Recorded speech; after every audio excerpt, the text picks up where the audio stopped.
Eseguiamo.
Very nice to hear you. What is your first name? Jifei.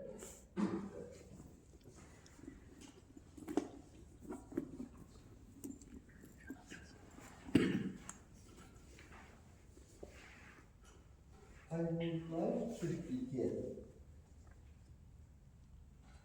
with a quote by Chopin himself. He said this, and it's something to think about when you study his music. It's very simple. Simplicity is the final achievement.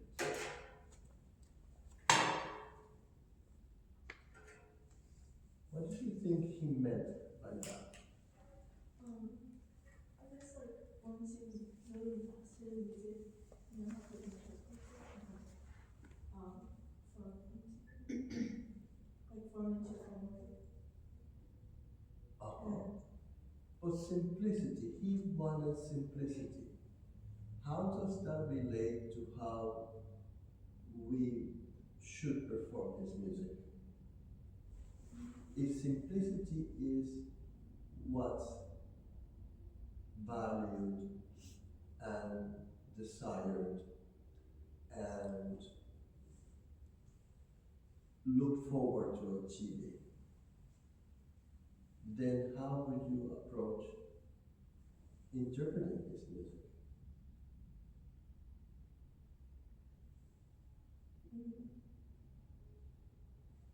What is simplicity? Like simple and more not complex. Exactly. Direct, simple, uncomplicated. Um, so he writes tempo giusto. What does tempo giusto mean? Like a We know what tempo is, right? yes. Do you know what giusto means?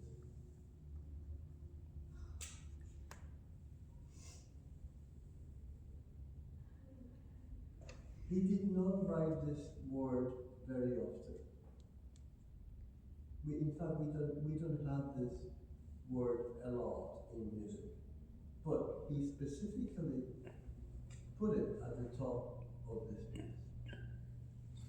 So what does giusto mean? It's Italian. I'm happy to tell you, right? Because I don't expect you to know Italian, but you should.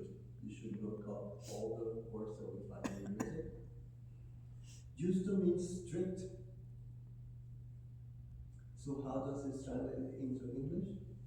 Like a steady tempo. Uh-huh. Strict tempo.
faster, and then the più lento of the middle section, which we always play right?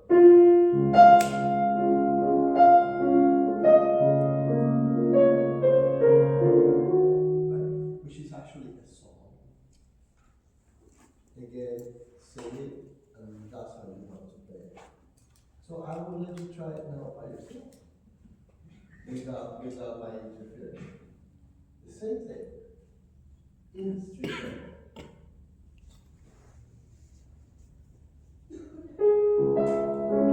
Hands together. Sometimes we get a little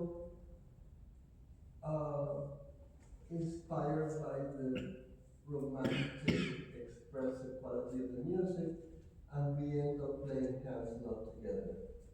That used to happen a lot in the 19th century and early 20th century, where pianists thought it was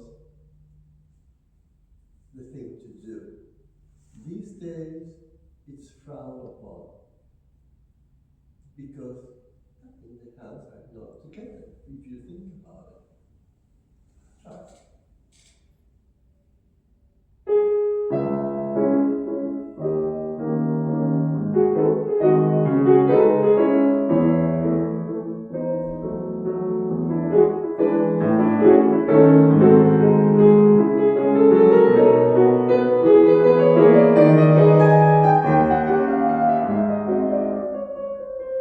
Okay, good. Now that you're playing in a rather strict tempo, let's focus on expression. You should not mistake playing in a steady, strict tempo with not being expressive. On the contrary, you need to be expressive. You need to find ways to extract as much beauty and expression out of music. And we have a few things to talk about in that regard. You have legato, and then you have pedaling. And I find that you're using a lot of the pedal markings in your score. What edition are you using?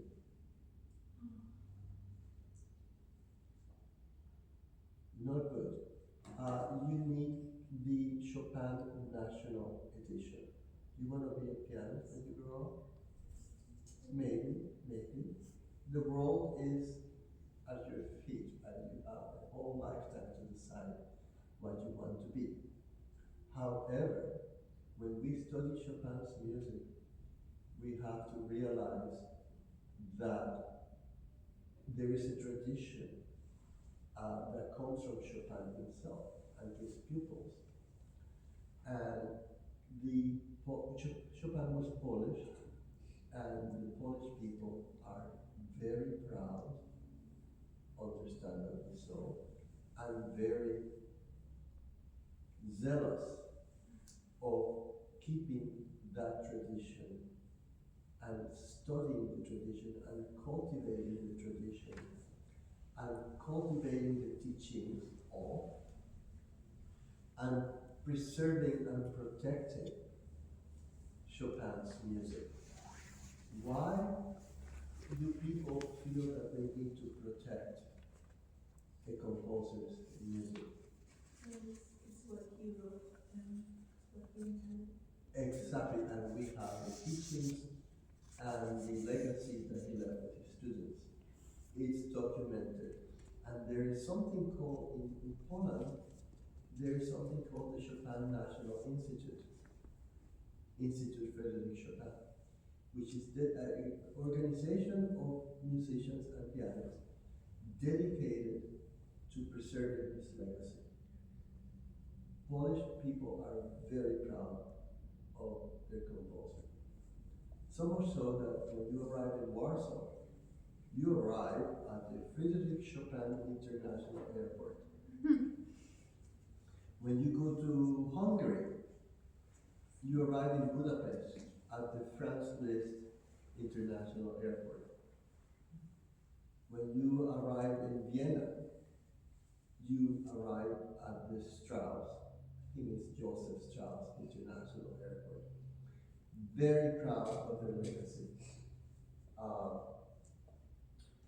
so we must use the best edition, and the edition that is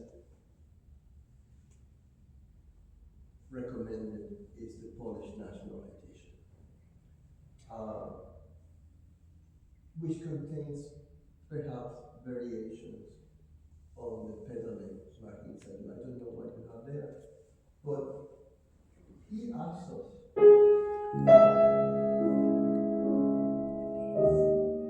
to pedal through the measure.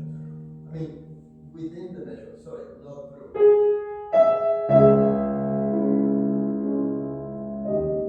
Pedal, and then change it at the bar line. In this case,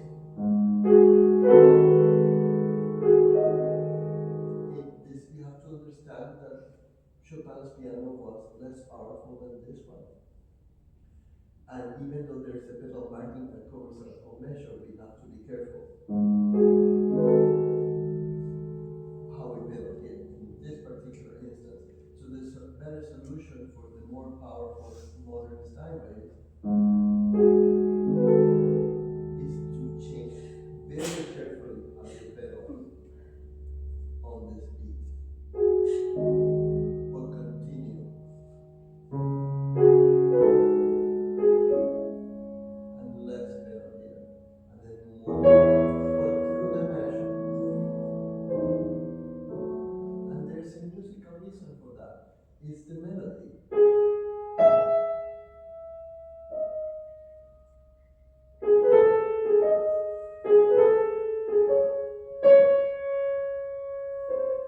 Continuity of the melody.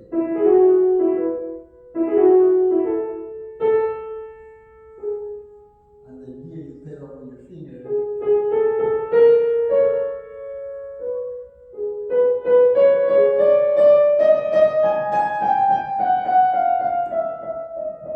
Look how I flutter the pedal to change it. So continuity of the melody, I know you might ask, 1, 2, 3. On measure 3, look at measure 3, you have a pedal, but then you also have a 16th note rest, right? And many pianists like to do this, which I think is wrong. How do you interpret that rest? Yes, there is a rest. You will do it with your hand. Look at my hand. I do pick up, but not the pedal. When a pianist picks up their hand, I can hear it. We can hear it. So you are satisfying the requirement of the rest while still paying attention to the phrase, the legato line of the phrase. You understand? So you can do both. You can have both things. Very slowly.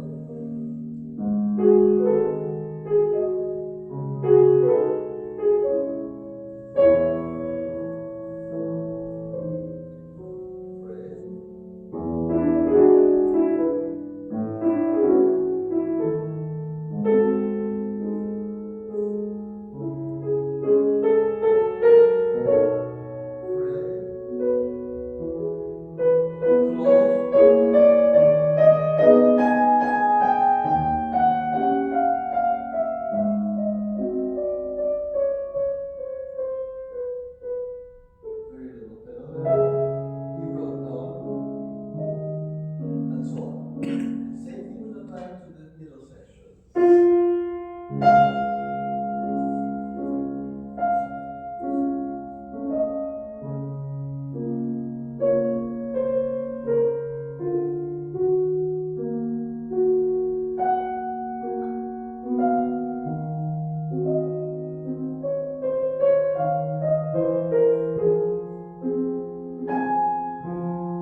study your pedaling, and I encourage you to study your legato playing.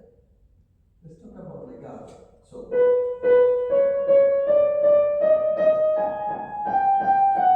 what do we have available to us to make this more legato? What do we do when we have repeated notes? This is what usually happens.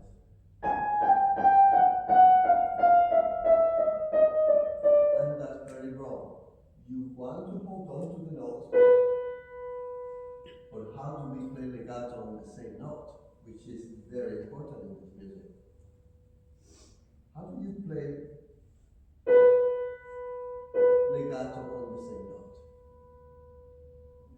Not with the keyboard. Exactly. Keep your finger closed.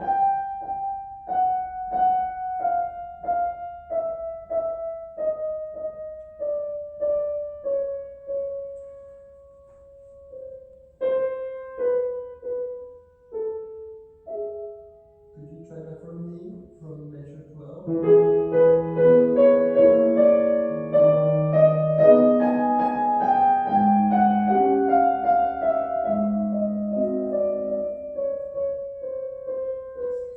As like glue. And listen, engage your listening, your ear very attentively to make sure that it sounds as smooth as possible. From measure 12, please.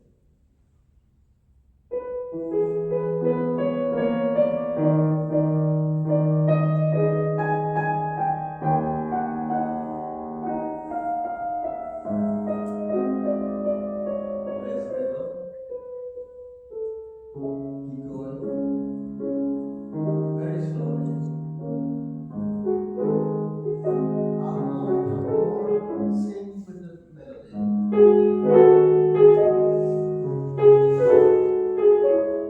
Top notes.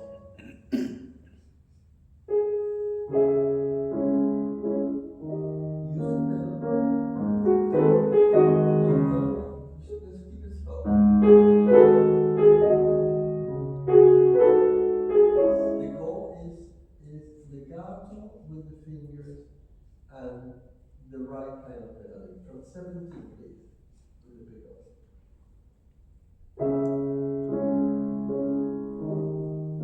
Top notes. More top notes. So you're going to work when you practice, you're practicing to balance these chords.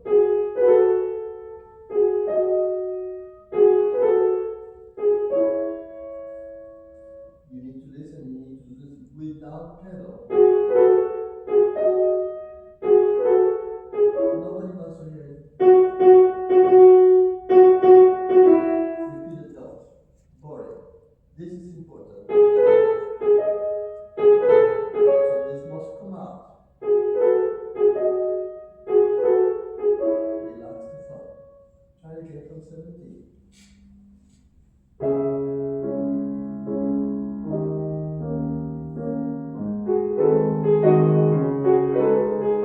Okay, so how do we reconcile the crescendo for that you do very well? You get louder to the end of the phrase, right?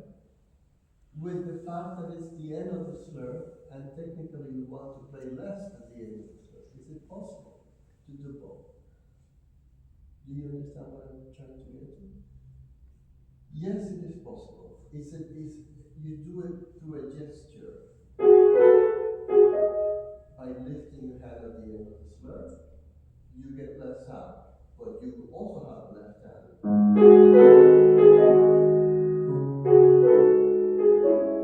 So it is possible to achieve both. Try it again from 17.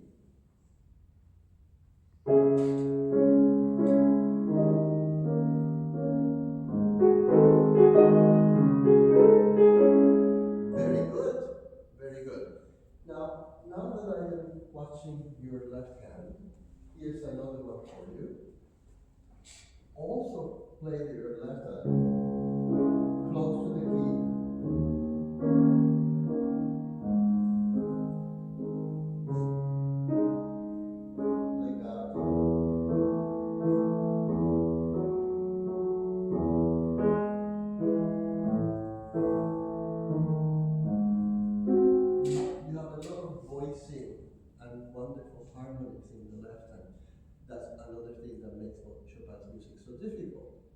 that the left hand needs to be cultivated and learn to play as beautifully as you play in your right hand. Okay? Unfortunately, we're out of time, but I hope that this will give you a lot of information that you can use to keep improving this beautiful piece. Thank you.